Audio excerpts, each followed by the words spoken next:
kita boleh beri adalah bentuk bimbingan tersebut tadi tu. Okey? Baik. Seterusnya, tadi kita dah tengok anjing. Sekarang ni kita tengok Skinner pula. Skinner ni, dia buat uji kaji terhadap tikus. Okey? Baik. Tikus ni, apabila dia buat uji kaji terhadap tikus, tikus kan, cik, cik, cik, cik, datang kan? Datang. Cik, cik, cik, cik, cik. Lepas tu, bila student tadi ni, no, student pula. Saya nak kaitkan student dengan tikus. Sorry. Bila student tadi tu pergi ke dalam satu twill lah. Okay? Bila dia pijak satu level di satu twill ni, makanan tadi tu akan terkeluar daripada bekas-bekas. So, jadi tikus tadi pun makan lah. Cik, cik, cik, cik.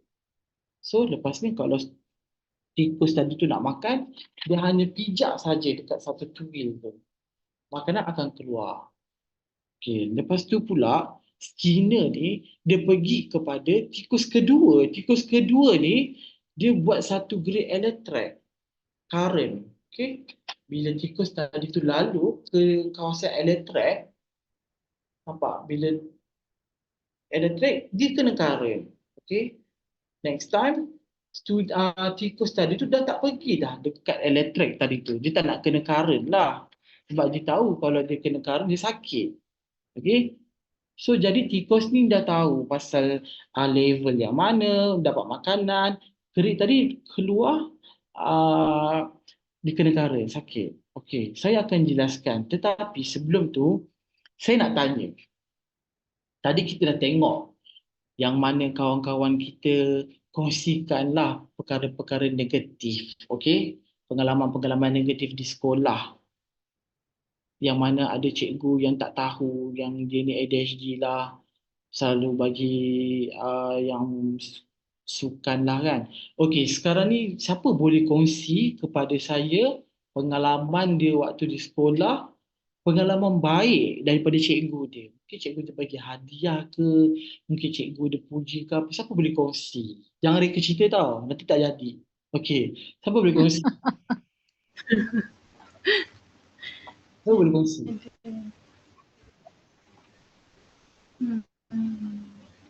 Saya Doktor. Okey, silakan. Waktu saya STPM, okey. masa semester 2, saya hampir gagal keseluruhan. Tapi bila saya buat ulangan dengan semester 3 dan saya dapat A, cikgu tu bagi duit dekat saya. Sedangkan saya tak mengharapkan apa pun. Tiba-tiba dia datang, dia peluk, dia boleh bagi duit. Cakap terima kasih sebab naikkan nama saya. Dia oh macam tu ke? Okey, terima kasih. Cakap, tu je pengalaman saya. Indah lah tu, paling indah sebab saya tak mengharapkan tu. Tapi dia terlalu baik. Okey, berapa duit dia bagi? 150. 150. Ya, Okey, cikgu lagi cikgu perempuan. cikgu lelaki. Okey. Baik, so cikgu lagi tu bagi 150 lah waktu SPM lah, STP. Ya, STPM. Berapa tahun dah tinggalkan STP tu? Hampir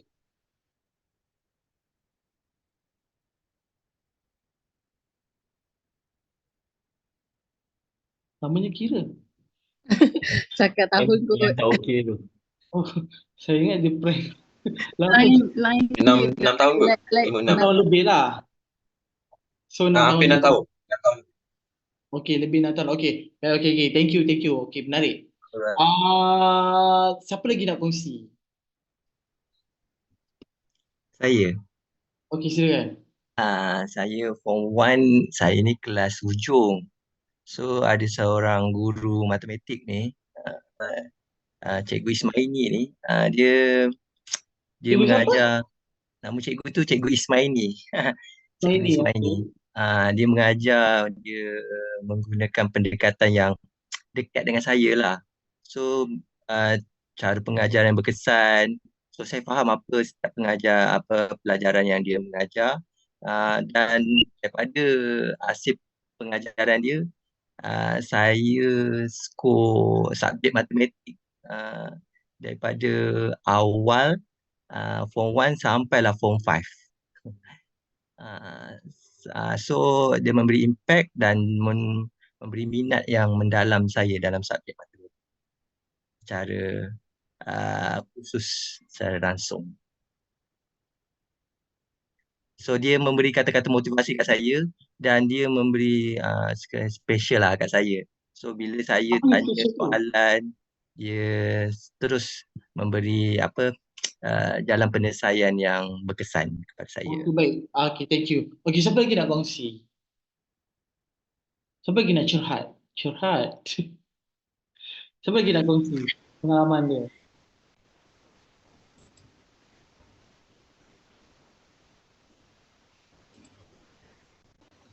Siapa lagi nak kongsi? Tak ada. Tak ada? Saya subjek sejarah. Okey. Sejarah kan susah kan nak hafal apa semua. Jadi cikgu suruh lukis peta minda buat homework. Lepas tu bila dah siap homework tu, cikgu buatlah bintang kat situ, cantik lah apa. Jadi benda tu macam buat saya seronok lah dengan hasil kerja saya. Lepas tu buatkan saya rasa macam sejarah ni best. Cikgu tu tulis apa?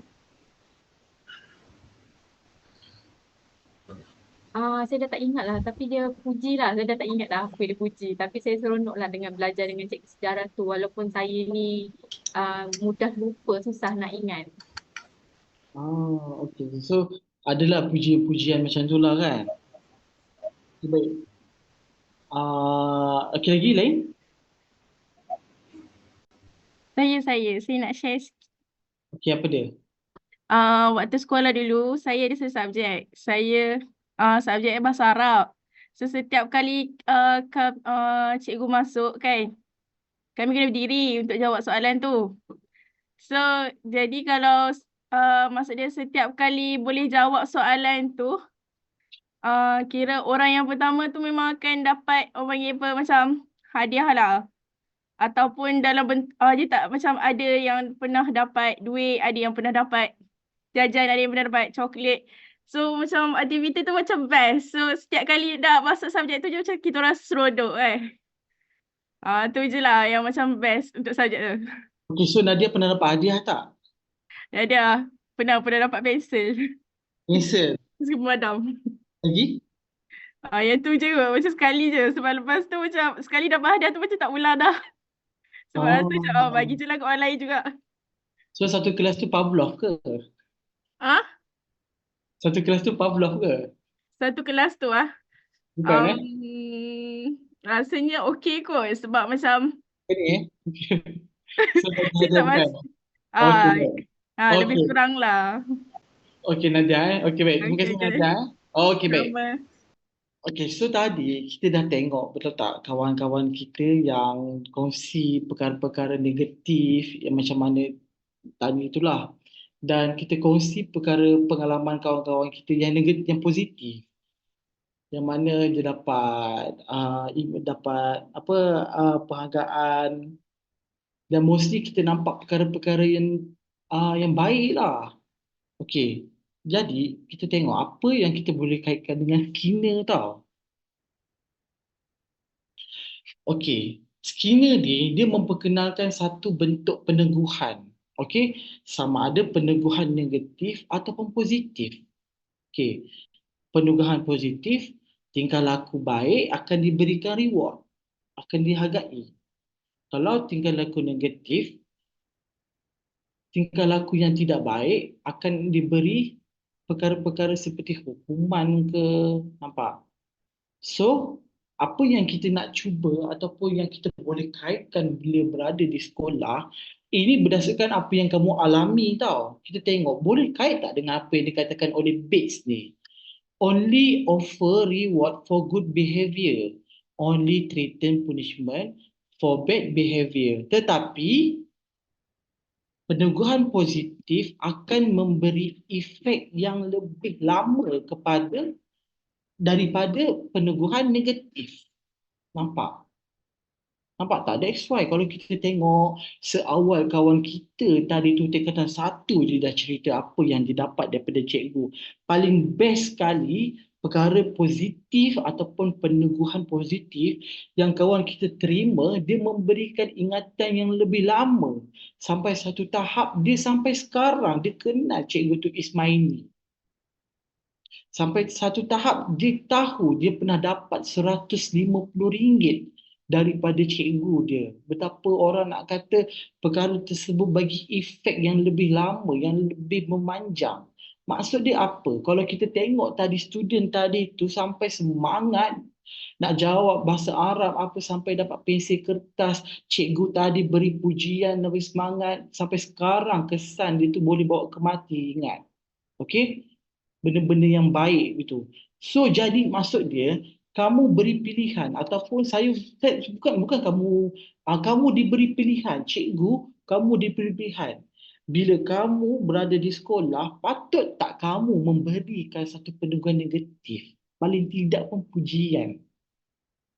So saya tak akan tanya, patut cikgu kena buat. Saya tidak akan cakap begitu. Saya akan biar kamu sendiri yang buat keputusan berdasarkan apa yang kamu dah nampak. Okey, tinggal lagi once bila kamu berada di sekolah, kamu nak pilih. Kamu rasa patut tak saya sebagai cikgu, kita skeptikal dengan student sport science.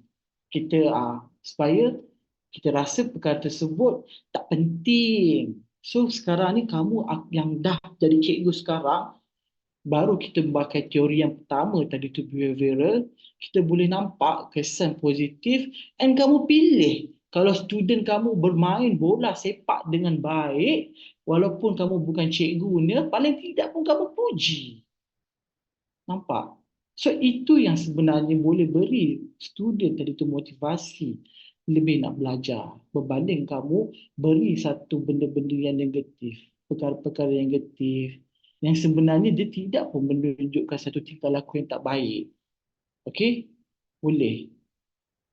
So, kamu tanya balik diri kamu sendiri, bila kamu berada di sekolah nanti, kamu nak pakai bentuk yang macam mana? Kamu rasa kamu nak beri peneguhan yang macam mana? Sedangkan kamu dah tahu peneguhan negatif tu berdasarkan pengalaman kamu sendiri, kesan jangka panjang sampai bila tu kamu sendiri boleh tahu. Okay? So boleh. So itu dia salah satu daripada konsep ataupun teori pembelajaran tingkah laku ataupun behavioral. Yang di bawahnya ada Pavlov, ada Skinner. Okay? Boleh. Kita pergi kepada kognitif. So ada apa-apa soalan tak sebelum kita pergi kepada teori seterusnya?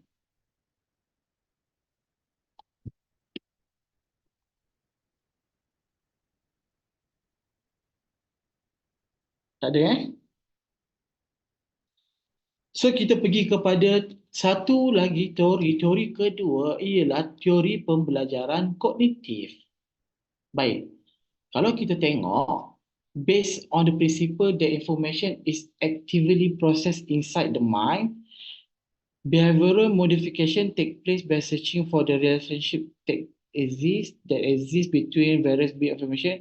Learning is a process of gathering all the results. Okay, baik. Okay, baik.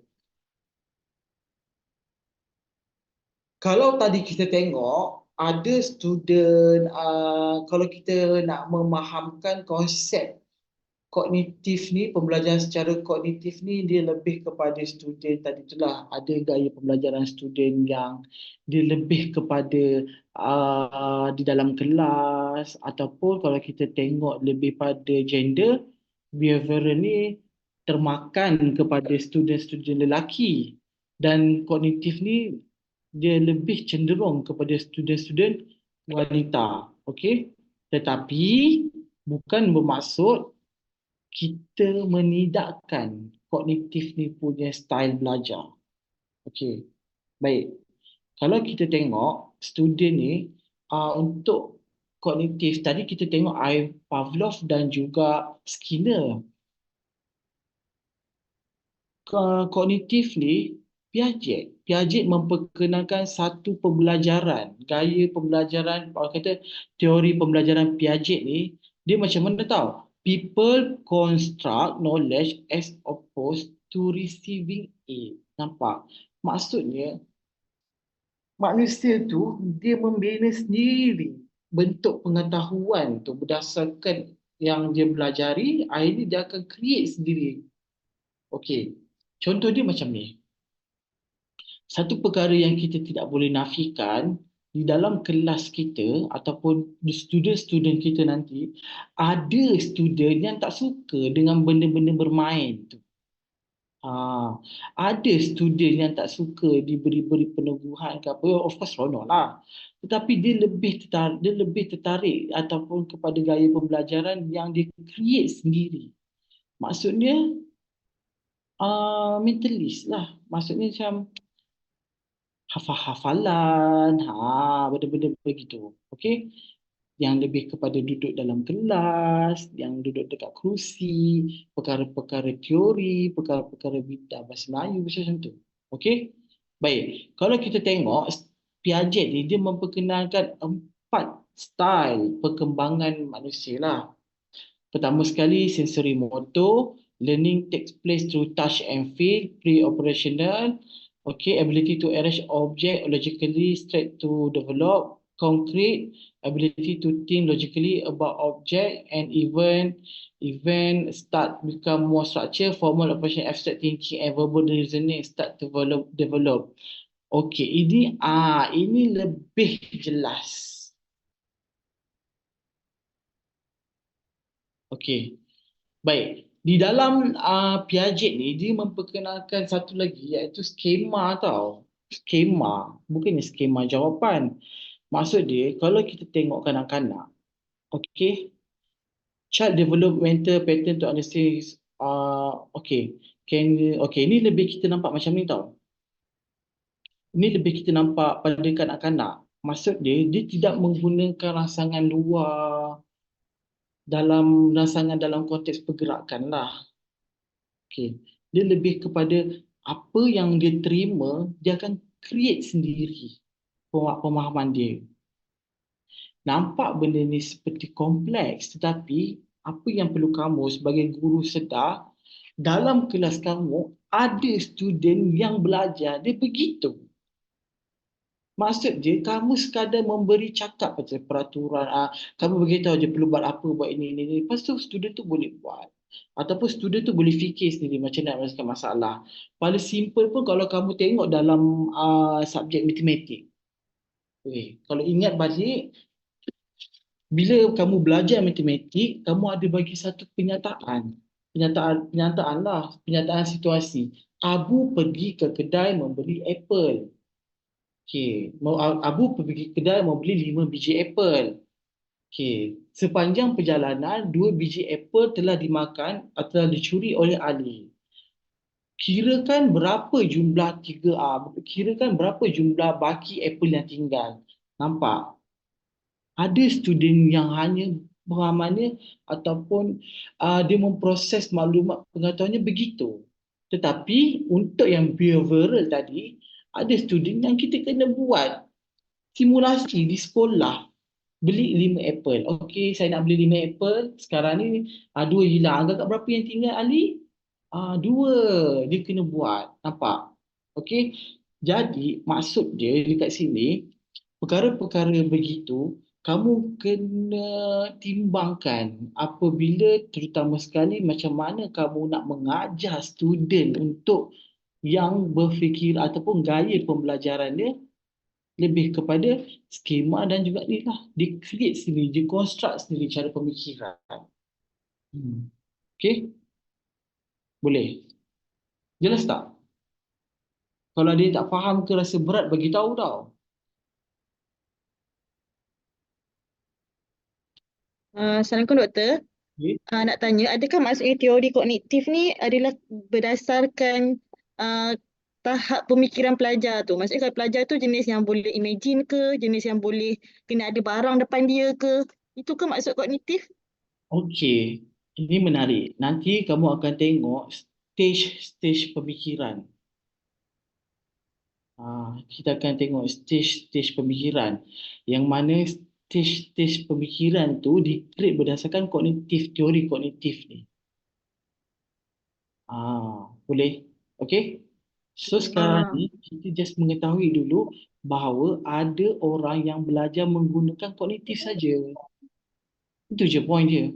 Okey? Macam tadi kita tengok ada orang boleh belajar dengan perlunya rangsangan-rangsangan luar kan. Respon dan juga stimulus kan.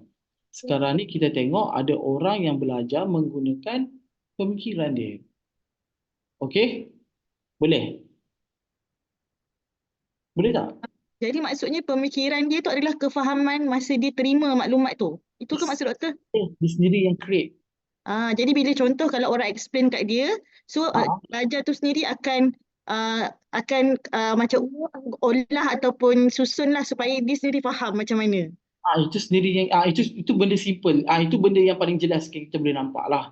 Maksud dia student tadi tu boleh kita tak nafikan ada student yang begitu. Kita tak nafikan ada student yang begitu. Okey? Cumanya apa yang perlu nak kita cover hari ni adalah kita tahu ada student yang boleh yang gaya belajar dia begitu. Cukup.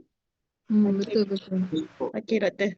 Kalau kita nak kaji macam mana student ni berfikir, itu bukan bidang yang kita nak cover sekarang. Memadai kita tahu ada student kita yang belajar ada style itu. Okey? Boleh Boleh? Okey, baik. Adaptation process adaptasi disallow the transition from one stage to another. He called it. Okey, baik. Ini ini bagaimana kita nak menerangkan satu bentuk skema yang berlaku kepada kanak-kanak tadi. Kalau kita tengok, salah satu perkara yang dalam pecahan kognitif ni adalah pembentukan skema tau. Maksud pembentukan skema tu macam mana dia create, macam kawan kamu tadi, macam mana dia create tingkah laku tadi tu, ataupun macam mana orang ataupun individu tu membina satu tingkah laku baru adalah berdasarkan satu orang kita panggil pembentukan skema. Yang mana skema tu berdasarkan proses asimilasi lah, yang dia ambil sikit, lepas tu dia buat satu baru. Pernah tak ini macam ni? Kanak-kanak lah, okey? Kanak-kanak yang jahat nakal, ataupun yang baik, kita ambil yang baik lah. Kanak-kanak tadi tu dia pandai dia berduit, ataupun apabila paling simple pun macam ni. Kanak-kanak manusia kalau kita tengok ada kanak-kanak yang pandai buat konten kecil-kecil. Ataupun kita nampak pandai, pandailah kan, pandai pun kita pernah berhadapan dengan budak macam ni tau.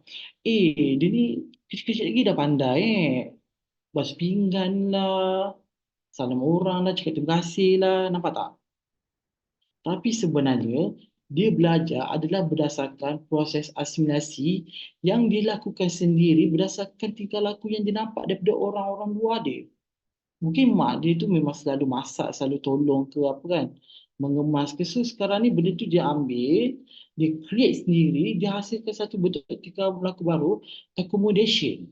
Nampak? Happen when the existing scheme is up of the job, explaining what's going on needs to be changed. Nampak? Yang mana bermula dengan dia ambil, dia serap daripada apa yang ada di sekeliling dia, lepas tu dia create, dia buat, lepas tu dia laksanakan benda tu. Itu perkara yang saya rasa lebih jelas lah. Okay? Maksud dia, kadang-kadang kita tengok ada orang yang dia tak diberi pengalaman ataupun dia macam ni. Kalau kita tengok tingkah laku murni, tingkah laku baik lah tingkah laku baik tu ada apa? Ada menghormati orang, ada menghormati, ada kerjasama. Ni yang berada di sekolah Kalau kita tengok nilai-nilai murni yang ada, kerjasama, tolong menolong, hormat menghormati. So nampak student tadi tu dia ambil perkara-perkara nilai murni tu, dimasukkan dalam jiwa dia, akhirnya ada satu student yang baik. Nampak? Itu salah bentuk yang dia dapat tu adalah skema-skema yang dia dapat. Okey, kalau kita tengok pun paling simple lah nak kaitkan lagi, kalau tak nampak lagi skema ni macam mana. Pernah nampak tak? Pernah dengar tak skema jawapan? Pernah nampak tak? Pernah dengar tak skema jawapan? Maksud dia apa? Pernah. Skema jawapan Pernah. 100% sama kan? Betul tak? Apa tak? 100% skema tu jawapan sama kan? So kalau kita nak twist balik dalam konteks pengetahuan, maksud dia student tadi tu dia dah boleh kerja ataupun dia dah boleh ambil skema-skema yang baru, dia dah boleh nampak jawapan yang dia tulis tu sama dengan jawapan tinggal lagi dihasilkan dia yang baru. So itulah yang kita nak fahamkan ataupun yang kita nak kena pasti bahawa ada student kita yang belajar secara kognitif. Itu je point dia. Okay? Maksud dia ada nanti gaya pembelajaran kita, student kita nanti yang dia terima konsep begitu. Hanya pensel kertas. Okay? Tadi kita dah nampak student kita yang perlunya pendeguhan dan juga perlunya rangsangan. Sekarang ni kita dah tahu ada lagi gaya pembelajaran student yang begitu. Menggunakan kognitif. Okay? Doktor, contohlah kalau ada student yang ada beza-beza kan. Kalau kita ajar cara lain, lepas tu budak yang lain tu dia faham ke? Ke dia macam lambat sikit? Ini menarik. Ini menarik. Yes, saya tak jangkakanlah soalan ni sebab memang ada perkara yang kita akan sentuh nanti dalam kita punya next slide. Tetapi apa yang saya boleh katakan, inilah salah satu strategi macam mana cikgu nak ajar student macam ni lah. Yang pelbagai corak ni nanti kita akan tengok. Okey? Boleh? Boleh. So ini salah satu Harvey. Okay, Mr. Harvey ni is using football as a way of getting young people baik. Saya rasa tak payahlah tinggal laku ni. Tetapi apa yang boleh katakan macam ni tau, situasi macam ni. Seorang cikgu ni dia menggunakan satu macam ni tau. Mr. Harvey ni dia dia ajar student tadi tu bola. Dia ajar bola lah. Okay? Bila ada seorang student iaitu Danny ni, dia ni seorang Asperger syndrome. Asperger ni autism saya rasa. Baik. Asperger ni kan, bila di dalam kumpulan tersebut, dia diajar apa-apa semula kan. Lepas tu, student autism tadi ni, dia berkumpul dengan student yang normal lah. One day, apabila student dia perlu bila cikgu saya rasa yang jadi dapat penalti. Okey, bila Danny ni diberi peluang untuk membuat satu sepakan penalti dan akhirnya dia berjaya. Okey, berjaya. Apa yang diterima ialah pujian apa semua tu lah, orang semua seronok lah. Lepas tu dia pun kiranya macam kawan-kawan dia macam support dia lah kan. Okey, nampak? So, apa yang saya nak tekankan, dalam satu pasukan bola sepak Harvey ni, Encik Harvey ni kan, ada kawan-kawan dia yang normal, ada kawan dia bila datang seorang Danny yang tidak normal tadi ni, apabila dia diberikan galakan, apabila dia diberikan panduan, dia diberikan dengan konsep-konsep kognitif, cara penendang bola apa-apa semua, akhirnya dia dapat. Nampak? Akhirnya dia boleh. Itu dia point dia. Point dia apa? Sama ada dia belajar daripada sekeliling dia dan dia create satu bentuk tingkah laku yang akhirnya dia boleh tendang bola tadi tu. So nampak? Dekat mana salah satu kognitif. Cumanya konsep yang ditunjukkan oleh Harvey dimasukkan jugalah. Apabila student tadi tu belajar dengan kognitif, dia tengok cara pemain orang lain dan dia boleh main bola dengan baik. Lepas tu dia diberikan pujian, konsep behavioral, dia gabung dengan pujian, rangsangan semua. Akhirnya Danny tadi pun kita nampak. Akhirnya nampak wajah pada ni lah. The sheer joy on Danny's face when he scored win. Okay. His mother telling Mr. Harvey he never had friend who did that for him before. Is something Mr. Harvey will never forget. Maksud dia apa? Apabila kita menggabungkan kognitif dan juga behavioral tadi tu, Apa yang diterima oleh dia ni nampak tak memberi kesan yang sangat menakjubkan dalam diri seorang pengidap Asperger syndrome. So, maksud dia, bila kamu berada di sekolah, bukannya semata-mata, oh, student ni mentang-mentang dia kognitif punya style, tak payah pujian pun tak apa. Boleh kita bagi juga pujian, itu akan lebih mantapkan lagi. Okay? So, ini apa yang ada di dalam ni lah, di dalam teori Piaget ni. Remember, people react differently to learning may not be as a result of their age, but at what stage they are in their cognitive development. Some learners will flourish in a group working, whereas other, encourage students to learn from each other and emphasize that everyone will have something to offer in the respect. Convince them that fellow, baik. Apa yang diterangkan oleh Piaget ni, apa saranan-saranan oleh Piaget dalam teori ni, berbalik, kita cuba kaitkan dengan soalan kawan kita tadi tu. Apa soalan kawan kita tadi? Adakah kita perlu mengajar berdasarkan tahap kognitif dia? Okey. Maksud dia begini, setiap orang ada peringkat-peringkat kognitif tau. Contoh macam Abu ke, macam Ali ke, Siti ke kan. Maksud dia begini, apa yang kita boleh kaitkan dengan teori Piaget, setiap orang ni ada level-level pemikiran dia.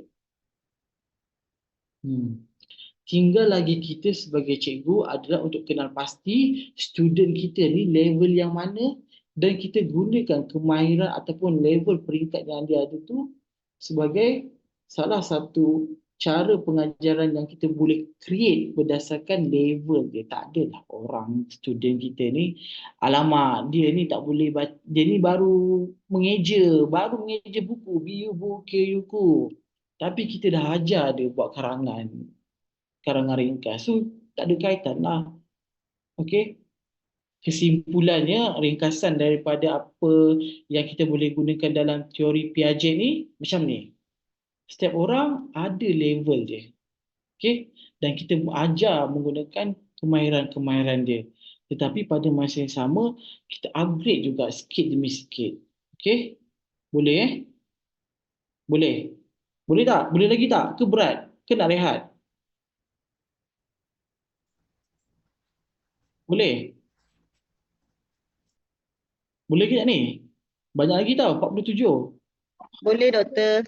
Boleh. Tak apa, kita habiskan dengan teori sikit lagi. Baik.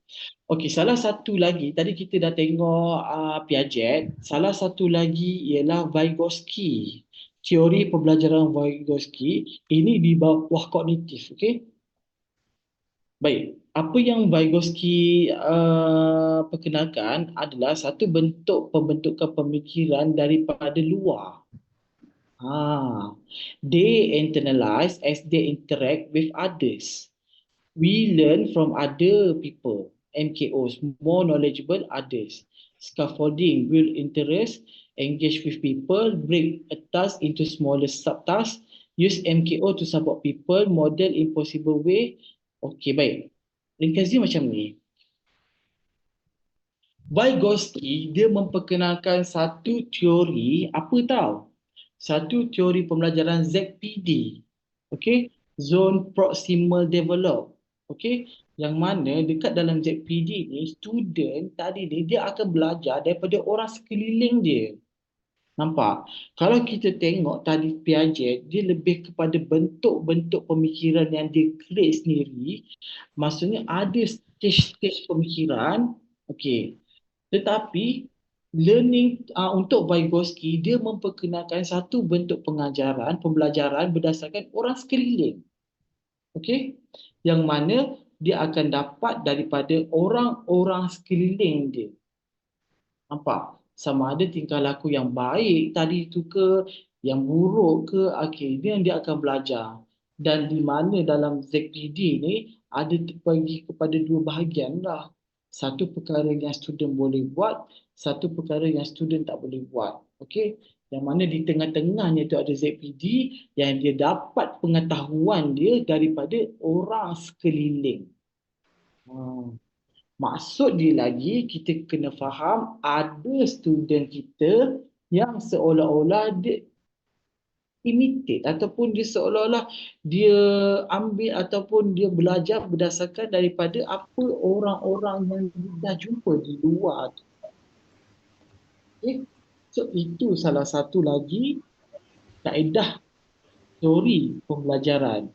Okey, kita tengok Vygotsky placed of importance on the role of community and culture in the learning process. What do you think about his thinking? Okay, baik. Saya tak naklah tanya kamu kan.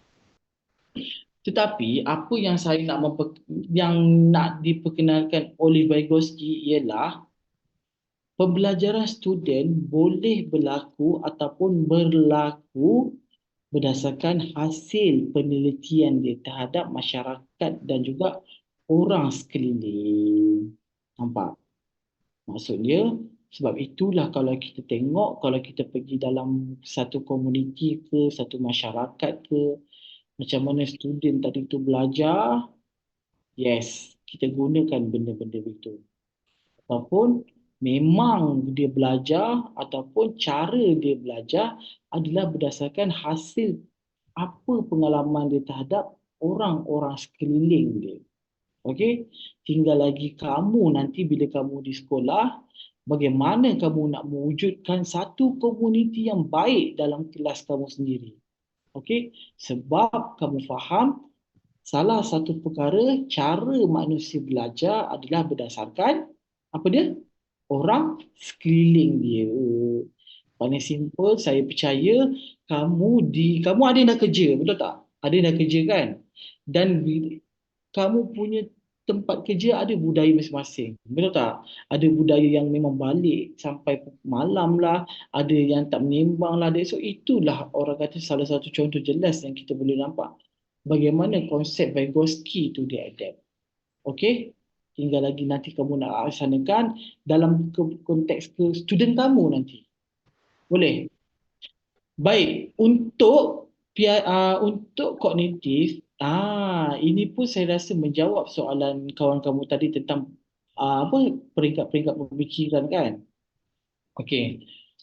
Taksonomi Bloom memperkenalkan satu teori pembelajaran, teori kognitif yang mana ada 6 peringkat dalam taksonomi Bloom.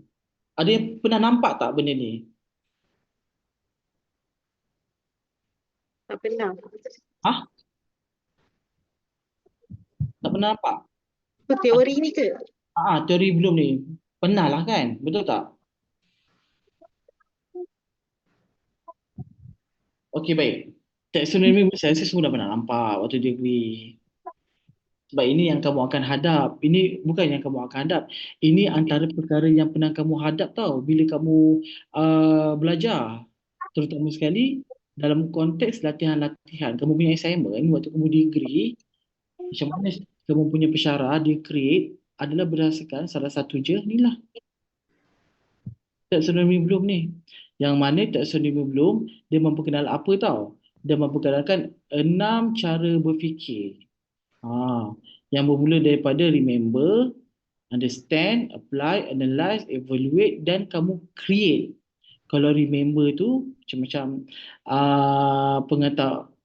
pengetahuan, kamu recall balik fakta dan konsep-konsep asas.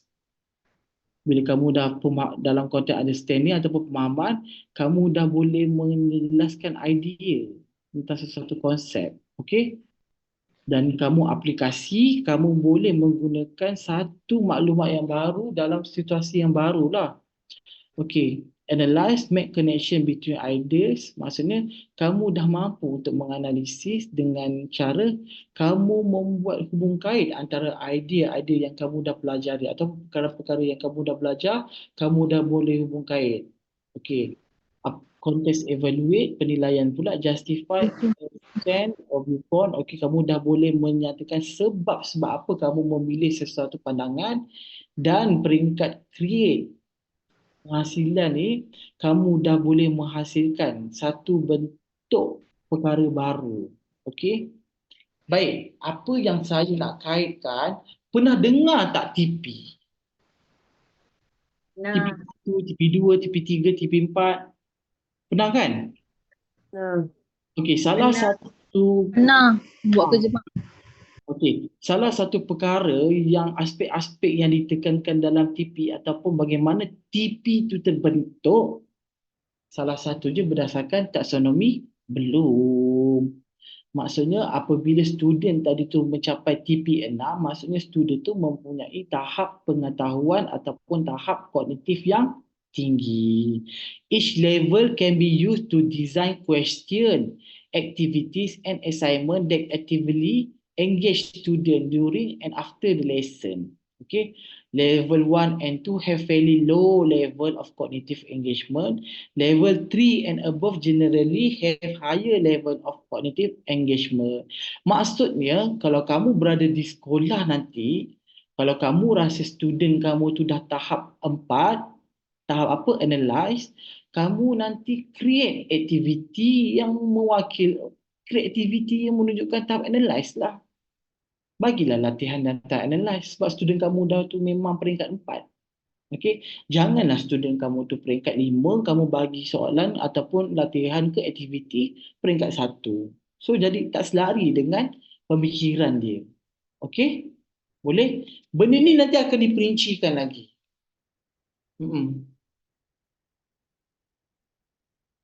Okey, baik.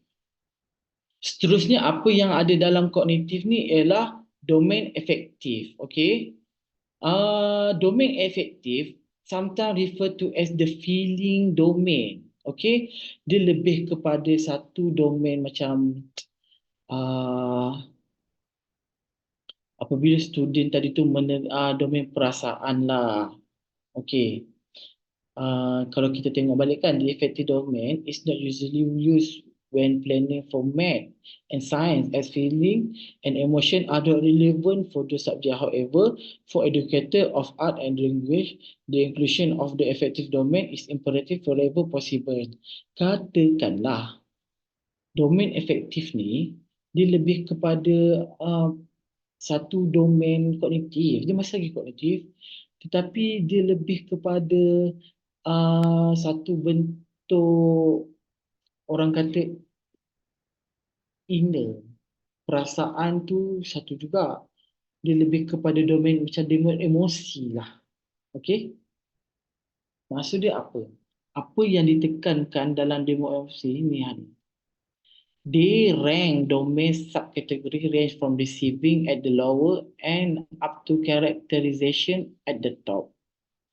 So nampak, ini adalah salah satu perkara yang boleh kamu sebagai cikgu, macam mana kamu nak laksanakan untuk student yang begini.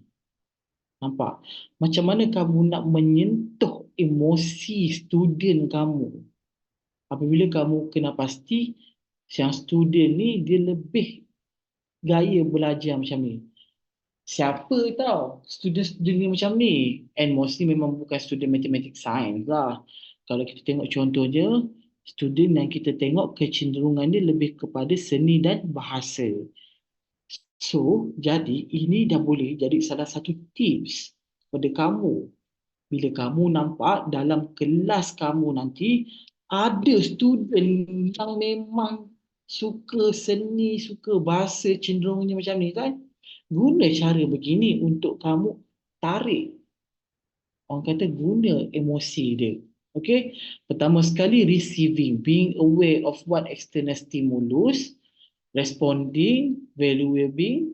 Okay. Kita receiving, kita menerima student tadi tu, ataupun kita kenal pasti student apa perkara-perkara yang boleh memberi rangsangan-rangsangan luar kepada student tadi tu. Okey, lepas tu kita bertindak balas kepada student seperti kita memberikan sumbangan ataupun kita melibatkan aktiviti-aktiviti yang bersifat sumbangan, enjoyment macam ni. Okey, lepas tu value being, referring to the student belief or appreciate. Okey, baik, kita berikan student tu kepada nilai-nilai yang memang ada dalam student. Contohnya macam ni. Student untuk yang cenderung dia begini, kita tahu murid macam ni, oh student aku ni tak suka memain-main pelik-pelik macam ni. Jadi kita lebih nampak student ni, kita mainkan emosi dia. Kita respect dia. Kita beri satu valuing dia, kita beri satu penilaian dia. Salah satu je kita boleh contoh, kita menghormati student tu punya kehendak, kita menghormati latar belakang tu.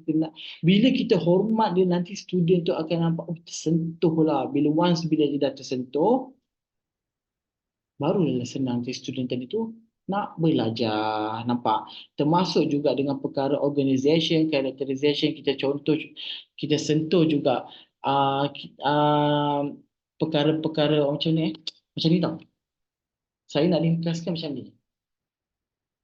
Bila kita nampak student yang suka bermain dengan emosi, okay, kita sentuh emosi dia tu untuk dia belajar.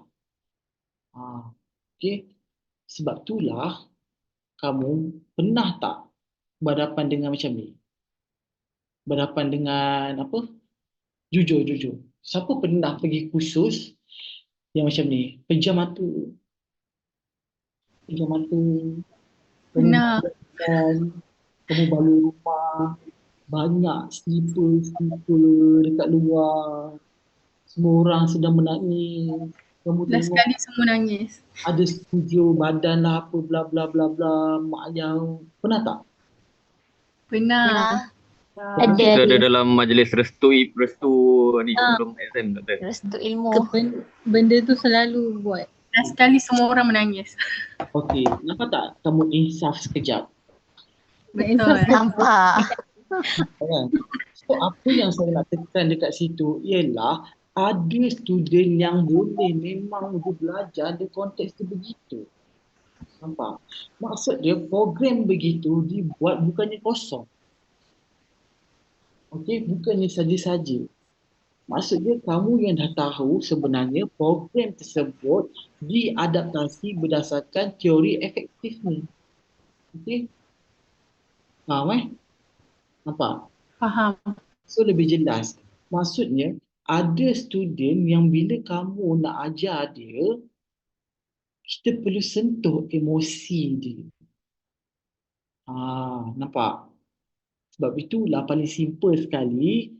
Kamu nanti bila besar, kamu nak buat apa? Saya nak tolong mak ayah. Betul tak? Kan?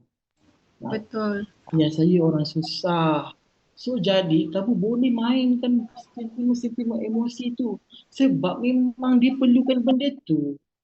Nampak? Contohnya kalau student tadi tu Ali. Ali belajar elok kan, Ali cakap dengan cikgu. Ali nanti kalau besar nanti nak tolong mak ayah kan. Nampak? So memang boleh kamu buat begitu. Okey? Sebab kamu dah tahu apa sebab ataupun apa teori di sebalik tingkah laku orang suruh kamu pejam mata tu sebenarnya. Memang dia nak menyentuh kamu punya emosi. Boleh? Boleh Boleh doktor. Okey, baik. Satu lagi okey. Sebelum kita rehat, ada lagi satu dua kes. Ni tak banyak, simple je. Okay, psychomotor. Psychomotor learning refer to how we use our body and senses to interact with the world around us, such as learning how to move our bodies in dance and gymnastics. Okay, so Harrow menyatakan ada 6 bentuk psychomotor. Reflect, fundamental, perceptual, physical, skill, movement, non-discursive. Baik.